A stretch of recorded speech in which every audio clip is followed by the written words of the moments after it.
श्रीमद्भागवते महापुराणे दशमस्कन्धे अथ तृतीयोऽध्यायः। श्रीशुक उवाच अथ सर्वगुणोपेतः कालः परमशोभनः यर्ह्येवाजनजन्मर्क्षं शान्त्रक्षग्रहतारकम् दिशः प्रसेदुर्गगनं निर्मलोडुगनोदयं महीमङ्गलभूयिष्ठ पुरग्रामव्रजाकरा नद्यः प्रसन्नसलिला ह्रदा जलरुह श्रियः द्विजालीकुलसन्नादः तबकावनराजयः बभौ वायुः सुखस्पर्शः पुण्यगन्धवः शुचिः अग्नयश्च द्विजातीनां शान्तास्तत्र समिन्दत मनांस्यासन् प्रसन्नानि साधूनामसुरद्रुहां जायमाने जने तस्मिन् नेदुर्दुन्दुभयो दिवि जगुः किन्नर गन्धर्वाः तुष्टुवुः सिद्धचारणाः विद्याधर्यश्च ननृतुः अप्सरोभिः समं तदा मुमुचुर्मुनयो देवाः सुमनांसि मुदान्विताः मन्दं मन्दं जलधरा जगर्जुरनुसागरम् निशीते तम उद्भूते जायमाने जनार्दने देवक्यां देवरूपिण्यां विष्णुः सर्वगुहाशयः आविरासीत् यथा प्राच्यां दिशिन्तूरिव पुष्कलः तमद्भुतं बालकमम्बुजे क्षणं चतुर्भुजं शङ्खगदार्युधायुधं श्रीवत्सलक्ष्मं गलशोभिकौस्तुभं पीताम्बरं सान्द्रपयोधसौभगं महार्घवैदूर्यकिरीटकुण्डल द्विषापरिष्वक्तसहस्रकुन्तलम् उद्दामकाञ्चं गतकङ्कणादिभिः विरोचमानं वसुदेव ऐक्षत सविस्मयोत्पुल्लविलोचनो हरिं सुतं विलोक्यानकदुन्दुभिस्तदा कृष्णावतारोत्सव सम्भ्रमो स्पृशन् मुदा द्विजेभ्यो युधमाप्लुतो गवाम् अतैनमस्तौदवतार्य पूरुषं परं नताङ्गः कृतधिः कृताञ्जलिः स्वरोचिषा भारतसूतिका गृहं विरोचयन्तं गदभिः प्रभाववित् वसुदेव उवाच विदितोऽसि भवान् साक्षात् पुरुषः प्रकृतेः परः केवलानुभवानन्द स्वरूपः सर्वबुद्धिदृक् स एव स्वप्रकृत्येदं सृष्ट्वाग्रे त्रिगुणात्मकं तदनु त्वं ह्यप्रविष्टः प्रविष्ट इव भाव्यसे यते मे विकृता भावाः तथा ते विकृतैः सह नानावीर्या पृथग्भूता विराजं जनयन्ति सन्निपत्य समुत्पाद्य दृश्यन्तेऽनुगता इव प्रागेव विद्यमानत्वात् न तेषामिह सम्भवः एवं भवान् बुद्ध्यनुमेयलक्षणैः ग्राह्यैर्गुणैर्सन्निपितद्गुणाग्रहः अनावृतद्वाद् बहिरन्तरं न ते सर्वस्य सर्वात्मन आत्मवस्तुनः य आत्मनो दृश्यगुणेषु सन्निति व्यवस्यते स्वव्यतिरेकतो बुधः विनानुवादं न च तन्मनीषितं सम्यग्यतस्त्यक्तमुपाददत् पुमान् त्वत्तोऽस्य जन्मस्थिति संयमान् विभो वदन्त्यनीहात् अगुणात् अविक्रियात् त्वयीश्वरे ब्रह्मणि नो विरुध्यते त्वदाश्रयत्वात् उपचर्यते गुणैः सत्वं त्रिलोकस्थितये स्वमायया बिभर्षि शुक्लं खलु वर्णमात्मनः सर्गाय रक्तं रजसोपबृंहितं कृष्णं च वर्णं तमसा जनात्यये त्वमस्य लोकस्य विभोरिरक्षिषुः गृहेऽवतीर्णोऽसि ममाखिलेश्वर राजन्यसज्ञासुरकोटियूतपैः निर्व्यूह्यमाना निहनिष्यसे च मुहुः अयं तु असभ्यस्तव जन्मनौ गृहे श्रुत्वाग्रजांस्ते न्यवदीत् सुरेश्वर सतेऽवतारं पुरुषैः समर्पितं श्रुत्वा दुनैवाभिसरत्युदायुधः श्रीशुक उवाच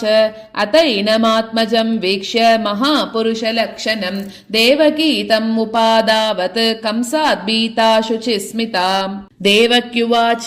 रूपं यत्तत् प्राहुरव्यक्तमाद्यं ब्रह्मज्योतिर्निर्गुणं निर्विकारं सत्तामात्रं निर्विशेषं निरीहं सत्वं साक्षात् विष्णुरध्यात्मदीपः नश्चे लोके द्विपरार्धावसाने महाभूतेषु स्वादिभूतं गतेषु व्यक्ते व्यक्तं कालवेगेन याते भवानेकः शिष्यते शेषसंज्ञः योऽयं कालस्तस्य ते व्यक्तबन्धो चेष्टामाहुश्चेष्टते येन विश्वं निमेषादिर्वत्सरान्तो महीयान् तं त्वेषानं क्षेमदाम प्रपद्ये मर्त्यो मृत्युव्यालभीतः पलायन् लोकान् सर्वान् निर्भयं नाद्यगच्छत् त्वत्पादाब्जं प्राप्य यदृच्छयाद्य स्वस्तश्चेते मृत्युरस्मादपैति सत्वं घोरातुग्रसेनात्मजात्नः त्राहि त्रस्तान् भृत्यवित्रासहासि रूपं चेदं पौरुषं ध्यानदिष्ण्यं मा प्रत्यक्षं मां सदृशां कृषिष्टाः जन्मते मय्यसौ पापः मा विद्यात्मधुसूदन समुद्विजे भवत्येतोः कंसातहमदीरदीः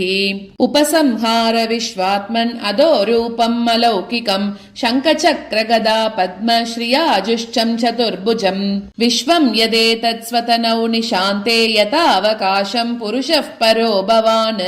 बिभर्ति सोऽयं मम गर्भगो भूत् अहो नृलोकस्य विडम्बनं हि तत् श्रीभगवानुवाच त्वमेव पूर्वसर्गे भूः पृश्निस्वायम्भुवे सति तदायं सुतपा नाम प्रजापतिरकल्मषः युवां वै ब्रह्मणादिष्टौ प्रजासर्गे यदा ततः सन्नियम्य इन्द्रियग्रामं ते पाते परमं तपः वर्षवातातपहिम घर्मकालगुणाननु सहमानौ श्वासरोध विनिर्दूतमनोमलौ शीर्णपर्णानिलाहारौ उपशान्तेन चेतसा मत्तः कामानभीप्सन्तौ मदाराधनमीहतुः एवं वां तप्यतोस्तीव्रं तपः परमदुष्करं दिव्यवर्षसहस्राणि द्वादशेयुर्मदात्मनोः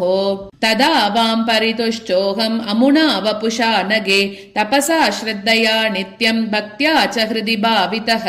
प्रादुरासं वरदराड्युवयोर्कामदित्सया व्रियतां वर इत्युक्ते मादृशो वामृतः सुतः